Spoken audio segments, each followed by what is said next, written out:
Alô? Bom dia. Todos bem? Muito bem também. Prazer estar aqui novamente. Essa casa, não sei, tem alguma coisa que me emociona. Deve ser vocês. É muito bom vir aqui.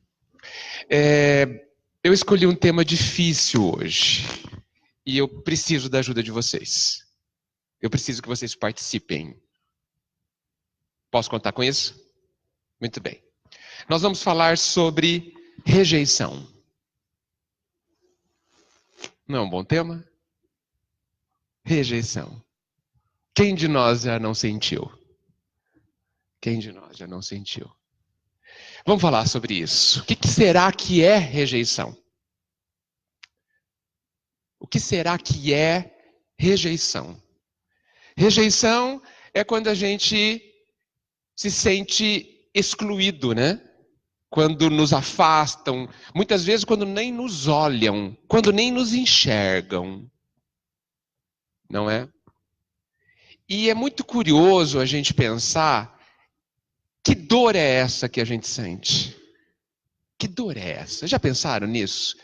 Porque cada dor tem ela é diferente. Cada dor tem o seu jeitinho, não é? Cada dor dói de um jeito, dói em um lugar diferente dentro da gente. Cada dor tem um motivo para existir. Cada incômodo mexe conosco em algum ponto diferente, e isso significa que quer dizer algo diferente. Eu entendo e convido todos a pensar que a dor é um convite a uma reflexão, não um convite a uma reação, como estamos acostumados. O animal bateu, levou. O animal sentiu dor, reagiu. Nós estamos deixando de ser animais. Dentro da nossa caminhada evolutiva, estamos ainda mais perto deles do que do anjo, né? Do ser que tem paz. Por isso somos tão parecidos com eles ainda, né? Estamos acostumados a sempre naturalmente reagir. Ainda vige dentro de nós a lei do que bateu, levou, né? Muitas vezes nós não reagimos com a violência física, mas sempre muitas vezes há uma reação ao invés de haver uma ação. Já não deu para perceber que a nossa preocupação sobre isso não adianta nada? Não deu para perceber?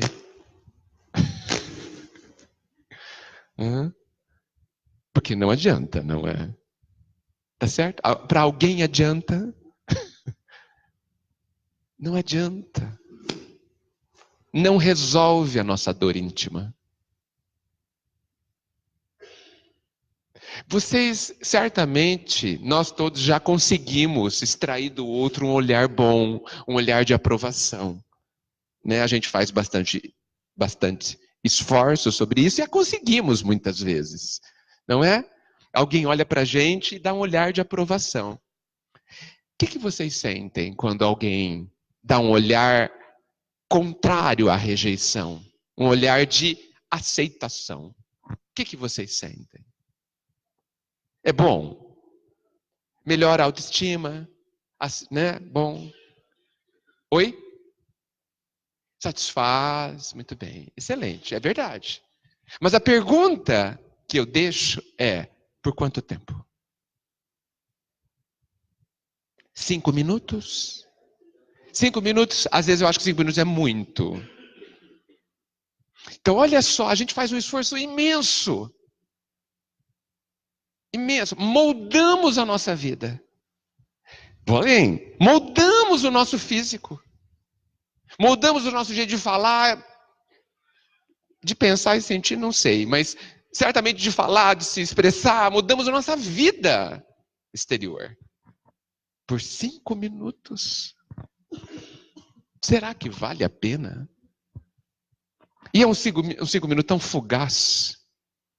Tem uma validade tão curta. E aí depois recomeçamos, depois dos 5 minutos, recomeçamos.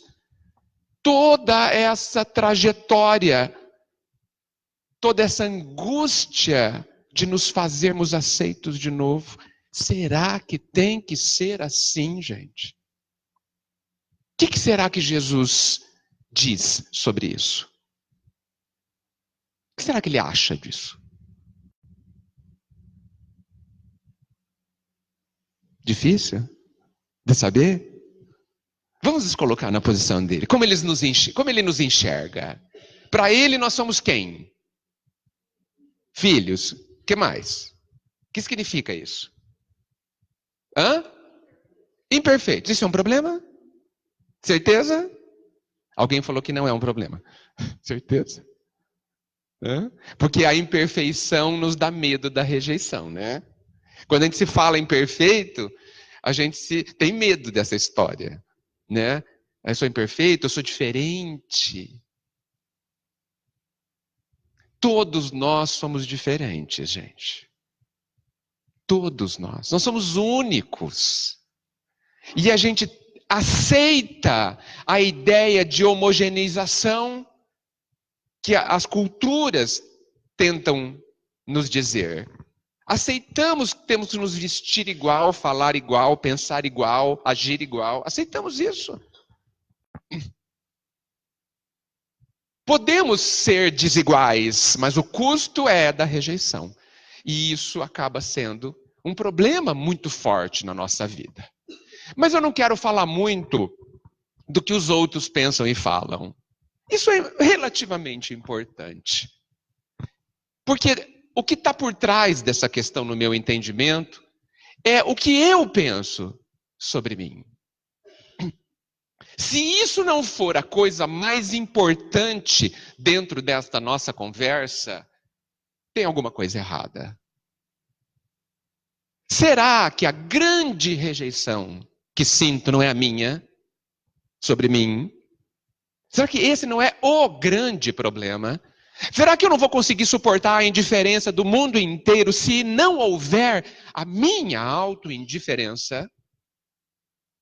Porque sou eu que vivo dentro de mim, obrigatoriamente. Ninguém mais. Dos outros é um olhar ou outro. Só isso. Os outros me julgam, sim. Mas pobre deles. O que sabem sobre mim? O que sabem? O que o mundo sabe sobre vocês, gente? Sobre o que acontece dentro de vocês de verdade? O que sabem? Vou além. O que a família, o que aquelas pessoas que vivem quase 24 horas junto de nós sabem de nós de verdade? Nada. Estou errado? E isso é uma indiferença da parte deles? Não. Eles não são capazes. Da mesma forma que eu não sou capaz de saber realmente o que está acontecendo com as pessoas que amo que estão ao meu redor. De verdade, não sei. Não sei. Não há essa capacidade ainda desenvolvida dentro de nós. Se isso é verdade, todo julgamento exterior é imperfeito. E é mesmo. Se isso é verdade, se a falta completa de informações do outro para me analisar, para saber as minhas intenções, as minhas razões, toda a dinâmica que me fez fazer A ou B, esse julgamento não tem valor.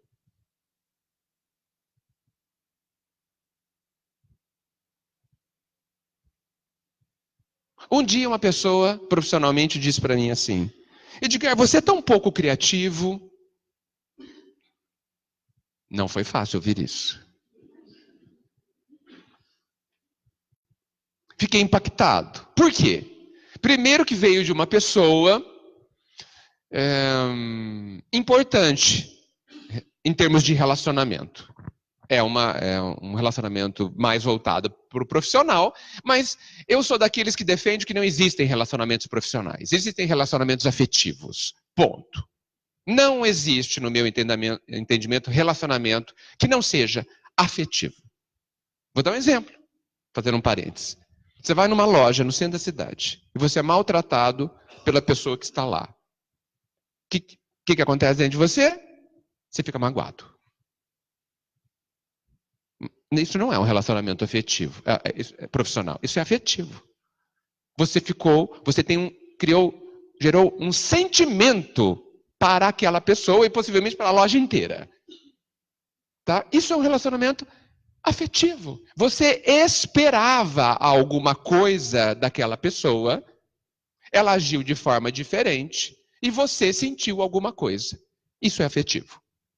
Fiquei magoado, eu tenho direitos, nunca mais vou lá. Relacionamento afetivo. Nós só temos relacionamentos afetivos. Muito bem. Então estava lá eu trabalhando e o meu líder me disse isso. Fiquei uma semana pensando no assunto. Depois de uma semana, isso é uma espécie, você sente uma espécie de rejeição, você sente alguma coisa, dói, sem dúvida. Depois de uma semana, eu concluí que a pessoa não poderia ter certeza absoluta sobre o que disse. Mas eu poderia saber se sou criativo ou não. Porque eu tenho todos os dados. Só eu. As pessoas talvez tenham os dados que aconteceram fora de mim. Porque eles estão vendo e vendo, ouvindo. Mas eu sei o que disse, mas eu sei o que eu pensei, eu sei o que eu senti, eu sei os caminhos que percorri dentro de mim para fazer o que fiz ou não fazer o que não fiz. Só eu sei isso. Então, me aventurei a refletir, a concluir se eu era criativo ou não. Depois de mais uma semana, então eu já gastei 2 semanas, não é? A primeira semana foi mais dolorosa, tá certo? Porque a gente passa por aqueles caminhos de se sentir uma vítima, de ficar bravo com o outro. Mas, felizmente, eu acabei chegando no ponto de me perguntar se eu deveria levar em consideração o que a pessoa disse. E concluí que sim. Eu deveria entender que o comentário que a pessoa fez deveria ser um alerta para que eu decida. E passei a outra semana analisando como eu me comportava e como eu resolvia os problemas do meu âmbito profissional. E se na resolução desses problemas eu era criativo ou não. Minha conclusão, evidentemente que eu não sou a pessoa mais criativa do mundo. Mas evidentemente eu não sou a última pessoa menos criativa do mundo. E consegui, sem complacência, comigo, sem passar a mão na minha cabeça, sem enganar o teste, porque só tinha eu no teste, eu não podia enganar, né? Ninguém estava vendo, só eu estava pensando, sem me enganar, porque esse é o máximo da desonestidade, sem me enganar. Eu concluí que eu tinha um bom nível de criatividade para resolver aqueles problemas do que nos falávamos. E me dei exemplos. Olha, naquela situação eu resolvi assim, foi bem legal. Nessa situação foi normal, nessa situação não resolvi. Enfim, fiquei sinceramente satisfeito. Percebi dentro de mim um progresso. Há 10 anos atrás eu resolvia de uma forma assim, hoje eu resolvo de uma forma bem melhor. E fiquei satisfeito. E foi tão bom. Porque eu fiquei em paz. E fiquei em paz principalmente porque eu tinha certeza absoluta que fui honesto comigo. Porque eu poderia concluir que ele tinha razão. E isso haveria de ser um impulso para que eu trabalhasse essa questão, para que amanhã eu viesse a ser mais criativo do que estava sendo. Mas fiquei satisfeito. Esse evento foi muito emblemático, porque me alertou exatamente para esta questão, para o olhar do outro sobre mim, que precisa ser considerado. Eu não defendo que a gente deva ignorar solenemente. Precisa ser ignorado. Por quê? Porque o outro enxerga coisas que nós nos negamos a ver ou que nós não sabemos ver ainda sobre mim. Mas isso não quer dizer de forma alguma, que a outra pessoa sabe analisar. Muitas vezes ela sabe detectar, ela sabe perceber, mas julgar, analisar, só eu. Só eu. Por isso que, maravilhosamente perfeita é a lei que diz que o nosso juiz somos nós mesmos. Que somos nós, a nossa consciência profunda, o Pai dentro de nós, que determinará se fizemos bem ou não fizermos bem.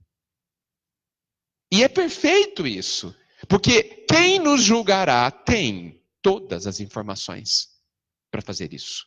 Sabe o que penso, o que sinto e por que fiz, e a minha real e verdadeira intenção. E sabe, inclusive, o tamanho da minha capacidade para fazer o que eu fiz. A partir de então, eu comecei a me preocupar mais com isso. De que os outros vão emitir as suas opiniões, vão me olhar de um jeito ou de outro jeito. Vão me desprezar ou não, vão apoiar-me ou não, mas sou eu que tenho que dar a última palavra. Porque nós somos sempre muito estranhos, eu acho. Nós somos daqueles que aceitamos os elogios imerecidos, mas não aceitamos as críticas justas. É muito estranho, porque deveríamos rejeitar ambos. Se de você eu não aceito as críticas, também não aceito os elogios. Porque igualmente, tanto as críticas quanto os elogios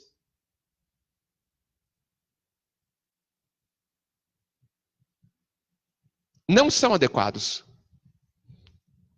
Porque ambos padecem da falta de informação para fazerem tanto o elogio quanto a crítica. Quando nos criticam, eles estão falhando. Quando nos elogiam, também. Por quê? Porque não tem todas as informações. Se te elogiam por algum motivo, porque acharam bonito, não sei, qualquer coisa, mas eu sei, só eu sei, o quanto de verdade eu coloquei naquilo, qual foi a minha verdadeira intenção, o que me moveu, e o tamanho do esforço que fiz para fazer. E a soma disso tudo, de muitas outras coisas, é que vai fazer com que o meu íntimo diga a mim, muito bem, isso foi bom. Isso merece um ponto positivo. Só eu. As críticas são inadequadas, sem dúvida, mas os elogios também.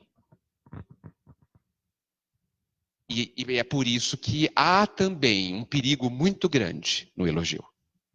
Não para quem o dá, porque muitas vezes a intenção do elogio é nobre, mas um perigo muito grande para quem o recebe. Ele é muitas vezes perigoso. E também dura 5 minutos, viu, gente? Dura 5 minutos, como nós falávamos. Agora, a aprovação interna, essa dura anos. Talvez dure para sempre. E, infelizmente, é essa aprovação que a gente tem procurado bem pouco. Moldamos, volto a dizer, a nossa vida por conta de evitarmos a rejeição. Mas a rejeição tem como raiz o fato de não nos aceitarmos. E julgamos, numa infantilidade profunda, que é mais fácil fazermos algo para que os outros nos aceitem. E aí nos moldamos ao mundo, esquecendo que o próprio mestre já disse que o salário do mundo é muito baixo. É pobre. Não nos dará o que a gente precisa. O mundo é incapaz de nos fazer felizes. Gente, incapaz. O mundo não tem esse poder. Quando eu falo do mundo, eu estou falando das pessoas, certo? Eu estou falando das pessoas que estão ao nosso redor. Eu estou falando das pessoas que nos amam. Eles são incapazes para nos fazer felizes. Então, se a gente estender o nosso olhar sobre esta questão, a gente pode perceber que nós estruturamos a nossa forma de viver de um jeito que não nos levará à felicidade. Vejam só, nós estamos vivendo, gastando nossas energias, nosso intelecto, nosso conseguir alguma coisa do mundo que não vai servir para nada, que não vai me deixar melhor, que não vai me curar intimamente, que não vai aplacar as aflições, as angústias que tenho dentro de mim. Não vai funcionar. E se nós temos mais que 20 anos aqui, nós já deveríamos ter concluído isso. De que não está funcionando. Está funcionando, gente. A forma como a gente age, se a gente agir como o mundo nos sugere, está funcionando. Estamos chegando num lugar bom, em termos íntimos. Se não, nós precisamos mudar a estratégia. Nós precisamos viver, pensar, sentir de outra forma. E aí entra o Cristo nos dizendo, eu sou o caminho. Só faltou ele dizer, eu sou o caminho mais fácil, inclusive. E ele é. Por incrível que possa parecer, ele é o caminho mais fácil. Jesus abriu uma avenida para passarmos. E a gente tem optado por caminhos que não existem. Nós estamos abrindo as picadas no meio da floresta, no meio da mata, no meio dos espinheiros, por conta e risco. E só temos recebido em troca a dor. Oi.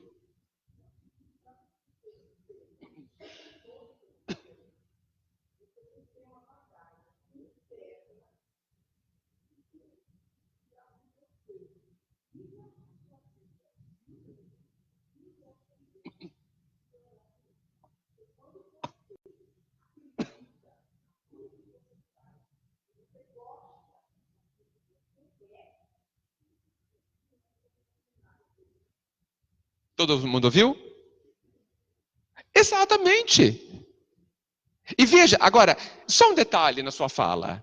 A gente não precisa de uma bagagem monstruosa, não. Não. Não precisamos. Já temos capacidade aqui instalada. A gente precisa acreditar que esse é o caminho. Acreditar em nós. Só falta isso. Acreditar, mas eu não sei direito, mas saberá. Saberá. Mas a gente não acredita. Não é verdade? A gente não faz, talvez a única coisa que a gente precisa para fazer, para viver diferente, é acreditar em si, no próprio valor. E que bom que chegamos nesse ponto, porque esse é o ponto. Nos sentimos rejeitados porque esperamos que o outro nos dê valor. Coitado do outro. O que sabe de mim? Não sabe nem dele. E a gente... Sabe quando você pega uma joia de grande valor e você quer vender essa joia? Aí você pergunta pro primeiro que está passando, quanto custa essa joia aqui? O primeiro que está passando. Ah, isso aqui, acho que uns 10 reais. Tá bom, então. Tá bom. E você acredita. A pessoa, ela não sabe avaliar a joia. Ela não sabe. Só que você acredita. As pessoas que vivem ao nosso redor não sabem nos avaliar. Mas você acredita. Quando nós queremos avaliar uma joia, a gente vai ao joalheiro. Que trabalha há 30 anos nisso, que estudou, que sabe. Ah, isso aqui vale 10 mil reais. Ah, sim. E a pessoa faz um documento. Por quê? Porque Todo mundo reconhece que aquela pessoa sabe avaliar e que aquele valor é o valor. Nós precisamos de parar de pedir para a primeira pessoa que você encontra te dizer qual é o seu valor. Aí mora todo o problema. Porque nós moldamos a nossa forma de pensar e de viver desta forma. Nós queremos conquistar o mundo. Nós queremos, muitas vezes, que o mundo se dobre. Muitos de nós, que vivem muitas rejeições, querem enfrentar o mundo. Tá certo? Vão perder. Quem for enfrentar o mundo irá perder. Quem tem mais de 20 anos já deve ter percebido isso. Perderemos. Nós só vamos ganhar quando a gente conquistar o nosso mundo. E quando você reconhece o seu valor, não sendo orgulhoso, evidente, quando você fala, puxa vida, eu posso muito, eu tenho grande potencial, eu não sei fazer, mas sei saber fazer, sei aprender a fazer. Eu tenho forças que ignoro, e nós já tivemos tantos exemplos disso nas nossas vidas. Então eu vou fazer, eu vou em frente. E se cair, levantarei. Acabou. O que vocês acham disso? Até agora vocês não me ajudaram muito. Pois não.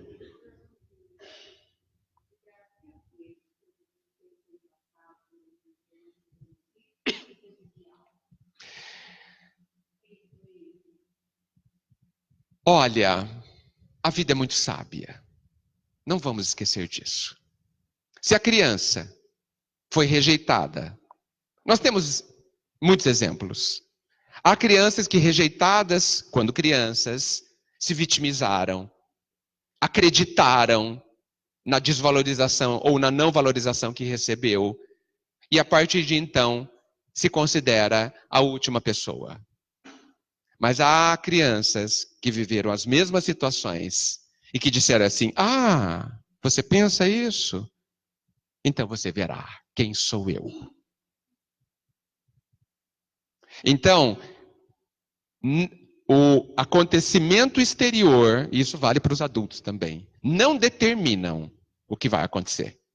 O que determina como eu vou decidir diante do acontecimento. Contar uma história. Já foi contada aqui pelo Tato, inclusive, no último seminário que nós fizemos, na última palestra que nós fizemos juntos aqui. Dois irmãos gêmeos tiveram um pai alcoólatra.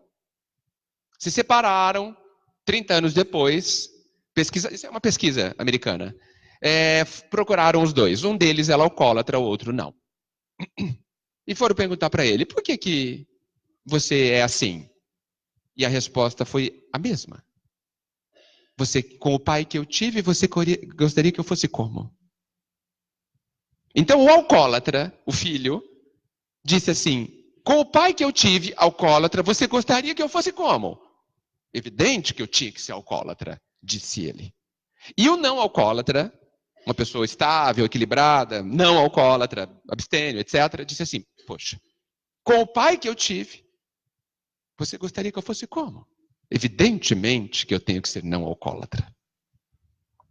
Então, somos nós que decidimos. Agora, é claro que a decisão faz parte de uma dinâmica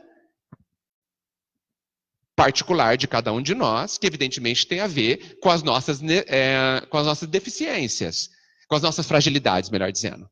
Então, quem é que passará por isso? Alguém capaz de estar bem, não vamos perder de vista isso, capaz de aproveitar esse exercício da rejeição para descobrir o próprio valor, mas muitos de nós ainda escolhemos enxergar que não temos realmente nenhum valor. prosseguindo na ideia de não procurar dentro de si o próprio valor. Tudo bem? O que vocês acham disso, gente? Será que este não é o ponto de inflexão da nossa vida? Ou nós vamos continuar que as pessoas nos deem o valor? Porque vamos continuar sentindo rejeição. Se continuarmos a esperar que nos deem o valor. Podem escrever. O mundo é incapaz de te reconhecer. Incapaz. Agora, nós também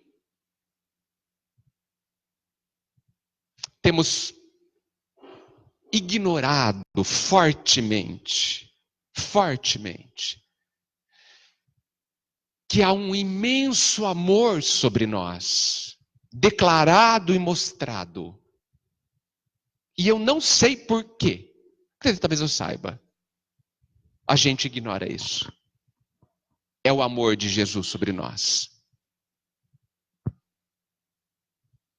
Nós temos solenemente ignorado isso.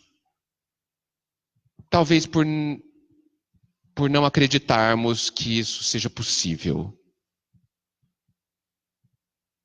Nós precisamos caminhar na direção de sentir o amor do Cristo por nós. Essa frase não indica uma visão mística do amor de Jesus sobre nós. Eu estou falando de uma coisa absolutamente concreta. Da mesma forma que você é capaz de sentir o amor de alguém físico que está na sua vida, da mesmíssima forma, talvez de uma forma até mais intensa, nós somos capazes de sentir o amor do Pai e de Jesus, que é a mesma coisa por nós. Agora, para isso, é preciso, como eu disse, trilhar um caminho, porque você precisa descobrir o que é o Cristo para você. Eu não disse quem, eu disse o quê. O que ele é para você. Como ele está dentro da sua visão de vida. Aonde ele se posiciona dentro da sua vida.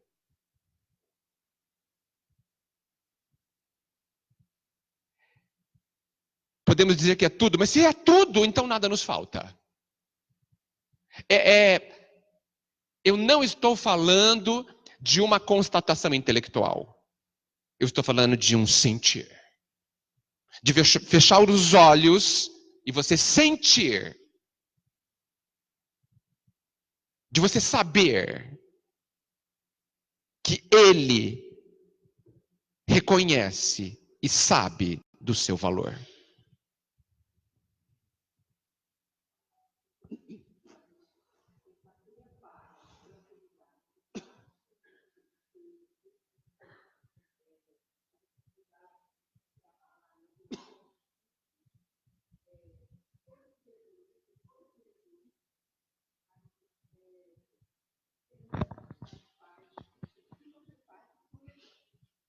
A paz, ela é o resultado final. Ela é o indício que o que você fez é isso.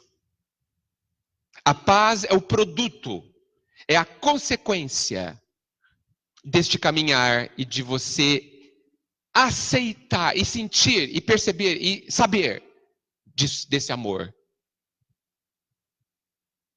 Ela não é algo que a gente atinja diretamente. Ela é consequência. E ela é o grande sinal de que estamos no caminho. O grande sinal. Há paz dentro de você, então continue. Este é o caminho. Não há, então pare e pense. O que eu estou fazendo? Como eu estou vendo? Como eu estou sentindo as coisas?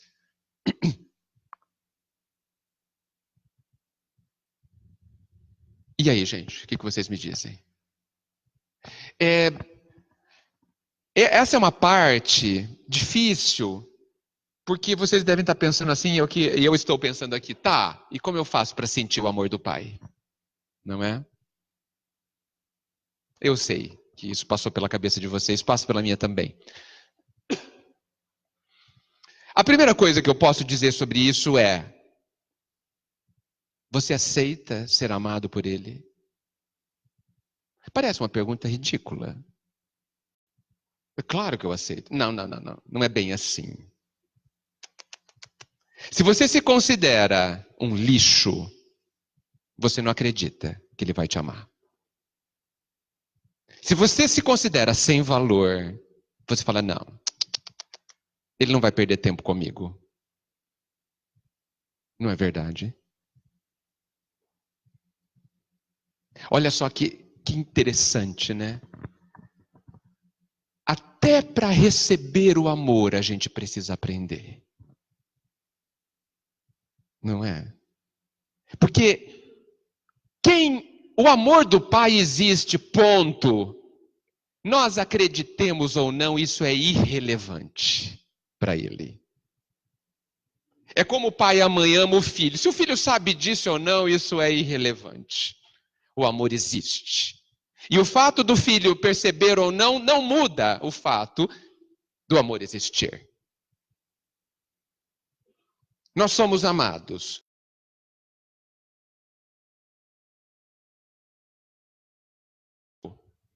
Inegável. Muito bem. Mas essa constatação intelectual não nos basta. Não nos tem bastado. Não tem me dado paz. Não tem me ajudado no caminho. Porque eu preciso dar um passo além. Eu preciso também desbloquear muros que construí dentro de mim na ideia de me autoproteger das dores do mundo e me abrir para permitir que essa luz me aqueça. E esse é um caminho particular. Passa por alguma coisa de auto-perdão. Passa por um auto-aceitar-se como é. Passa por um deixar de se envergonhar de si mesmo. Passa por mudar a forma como a gente se autoavalia. Porque, infelizmente, a gente se avalia conforme os padrões do mundo. Todos errados, esses padrões. A gente tem que se avaliar pelo padrão da vida. Do Pai. E até hoje a gente tem optado por dar mais importância e valor à forma como o mundo nos vê do que como nós mesmos nos vemos. Então, assim, desse jeito não vai dar certo. Porque nós somos escravos. Escravos.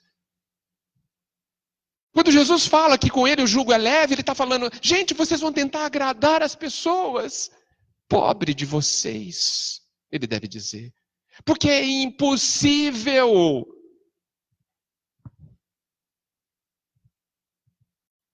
Impossível. E mesmo se conseguíssemos, faltará você agradar a mais uma pessoa. Que é você.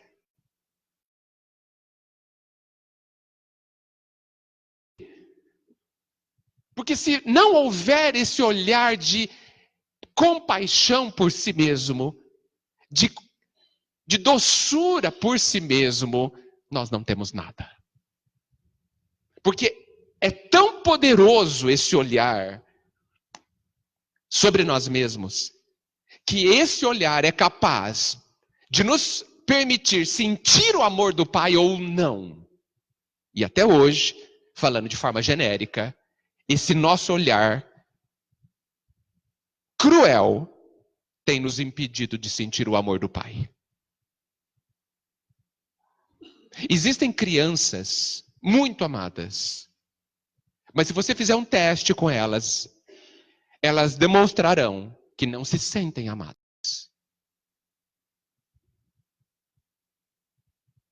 E a expressão que eu disse é a precisa. Elas são, mas não se sentem. E por não se sentirem, não são amadas na visão delas. Nós somos amados infinitamente, de uma forma descomunalmente compreensível. Não dá para compreender o tamanho do amor do Pai. Ele tem requintes de delicadeza. Nós somos, até hoje, incapazes de perceber. Por quê? Porque a gente não acredita. Se a gente resolver isso, não haverá mais rejeição. Nós estamos naquela encruzilhada da vida. O conhecimento da doutrina espírita, que é uma lente de aumento sobre o Cristo, nos deixou numa posição delicada, perigosa. É aquela posição que diz o seguinte: bem, agora vocês já sabem como as coisas são. Vão continuar a viver antes de saberem, como viviam antes de saberem, ou vão se reposicionar? Vocês já têm as ferramentas para serem felizes. Vão usá-las ou não? É isso que essa encruzilhada diz para todos nós.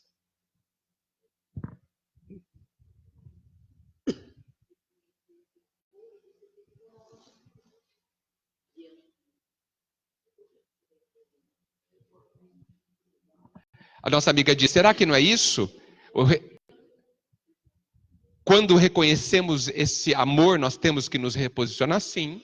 Porque o reconhecimento desse amor, talvez, e aí é apenas a minha opinião, evidentemente desqualificada, preciso pensar mais sobre isso. Talvez o reconhecimento desse amor delimite o nosso momento de infantil de um momento de um começo de maturidade espiritual.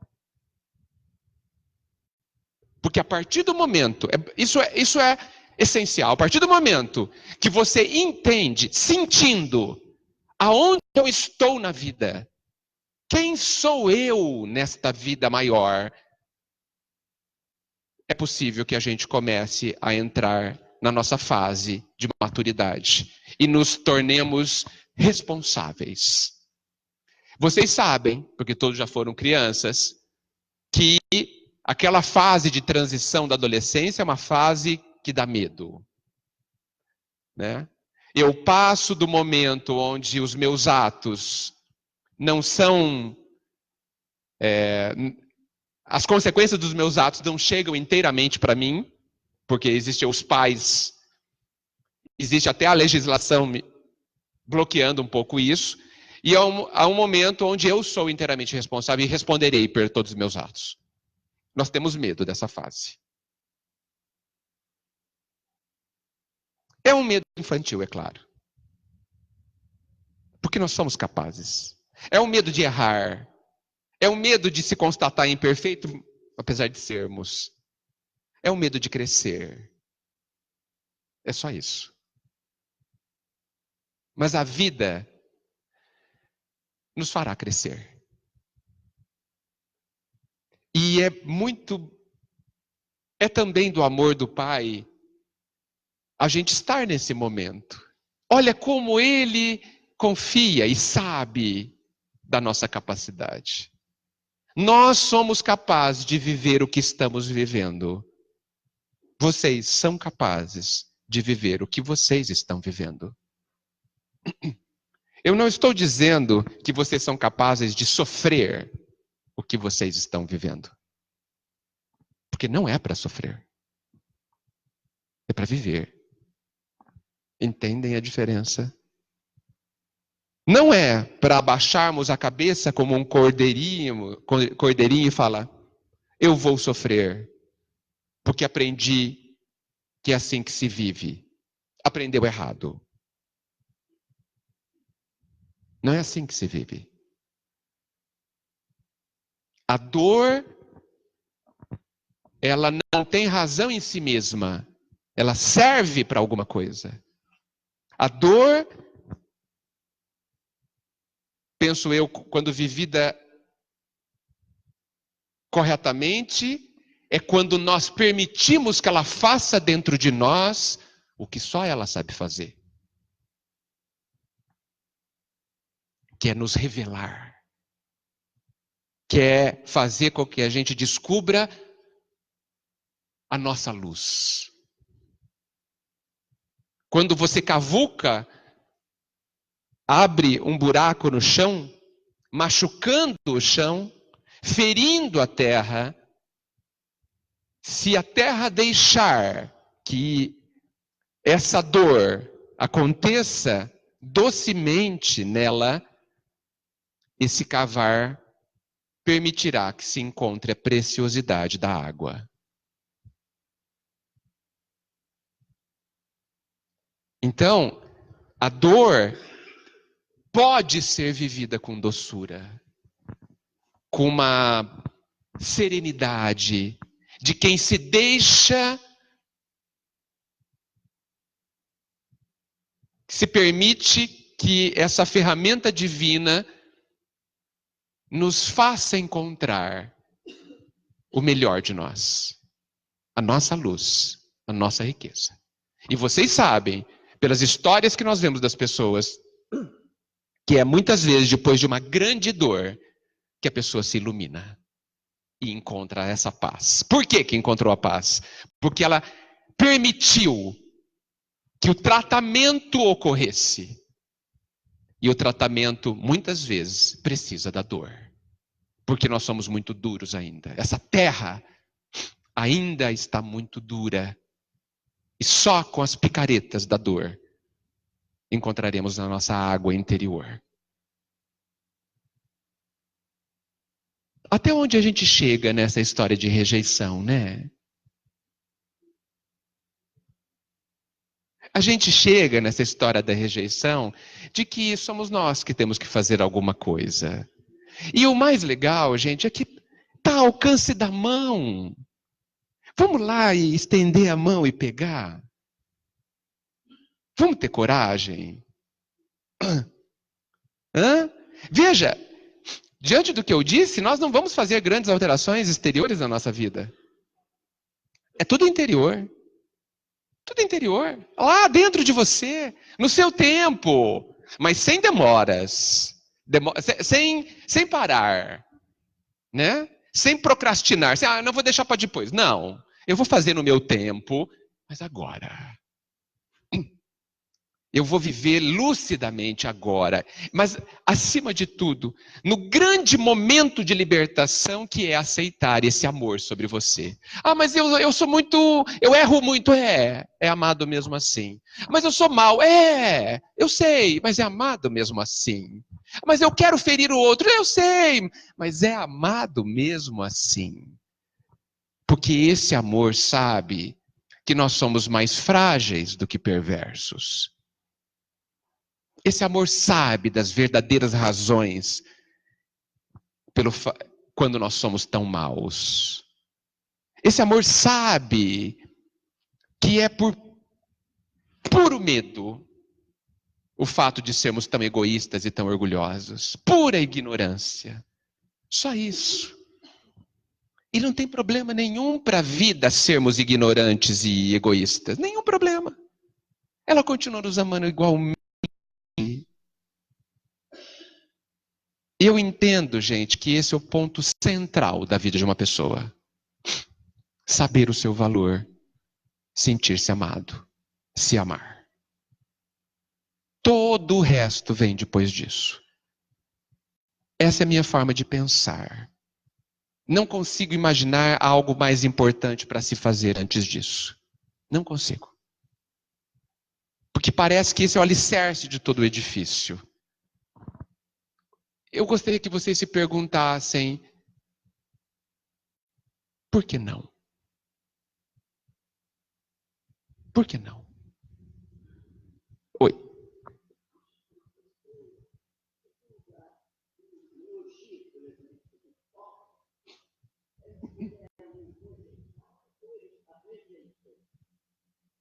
Muitas vezes, todo mundo ouviu? Deixa eu ver se eu entendi o que a senhora perguntou. Quando a pessoa recebe um elogio e julga que esse elogio é hipócrita, é falso. A pergunta da senhora é: esta pessoa que recebeu o elogio, ela não sabe aceitar o elogio? Ou julgando o elogio. Muito bem. Pode ter as duas coisas. Muitas vezes, como a gente se considera uma péssima pessoa, a gente não aceita o elogio sincero de alguém. A gente se sente mal. E é possível que a gente conclua e esteja certo de que o elogio do outro é interesseiro. A pergunta da senhora é muito interessante, porque vocês percebem que o elogio do outro, a crítica do outro, ela é perigosa? Porque ela pode ser as duas coisas, e eu não vou saber qual ela é. Mas quando eu sei do meu elogio a mim, ele é verdadeiro, sem dúvida alguma. Então, novamente, é para nós. Não rastejemos pelo elogio do outro, gente. Não vendamos corpo e alma para que as pessoas nos aceitem. Não vale a pena. Não moldemos a nossa vida. Eu não estou dizendo para a gente não se importar com o outro. Não. Eu estou dizendo para a gente se importar pelo motivo adequado. Que não é para ter do outro algo, mas é para se sentir feliz por ser capaz de dar. Entendem a diferença? Nós nos realizaremos quando a gente se admirar feliz, porque existe algo para dar dentro do nosso próprio coração. Esta é a riqueza da vida. Deixo terminando a pergunta: por que não? Por que não eu aceitarei o amor do Pai, da vida de Jesus para mim? Por que não? O que me impede de aceitar? Cuidado com as culpas, jogue fora todas. Todas. Mas analise. Aqui eu errei, ok. E a partir de agora, eu quero ver como é que eu não vou errar mais. Isso é ser adulto. Vou pagar a conta. Qual é a conta do que eu fiz? Tanto. Vamos em frente. E quando pagar a conta, eu vou aproveitar e me melhorar. Porque não é porque eu errei que o meu valor se altera. O meu valor jamais vai se alterar. Não há capacidade em nós para diminuir o próprio valor. Porque não fui eu que dei a mim o meu valor. Foi o Pai. E não sou eu que vou tirar. Mudar essas pequenas, mas fundamentais questões nos fará chegar à paz. Esta é a minha convicção. E eu gostaria muito que vocês chegassem nas convicções de vocês e vivessem por elas. Muito obrigado, gente. Vocês não me ajudaram muito. Porque eu gostaria de saber o que vocês pensam mais sobre a questão da rejeição. Mas eu agradeço muito pela atenção de vocês, que me permitiram repensar esse tópico, que é uma questão que precisa da nossa atenção por muitos anos, porque nós estamos viciados em nos diminuir. E vocês sabem, quando nós temos um vício, nós precisamos cuidar dele o resto da vida. O vício de se diminuir, o vício de se auto-inferiorizar e o vício de não aceitar o amor do Pai precisa ser trabalhado por muitos anos. Que Jesus nos abençoe. Obrigado.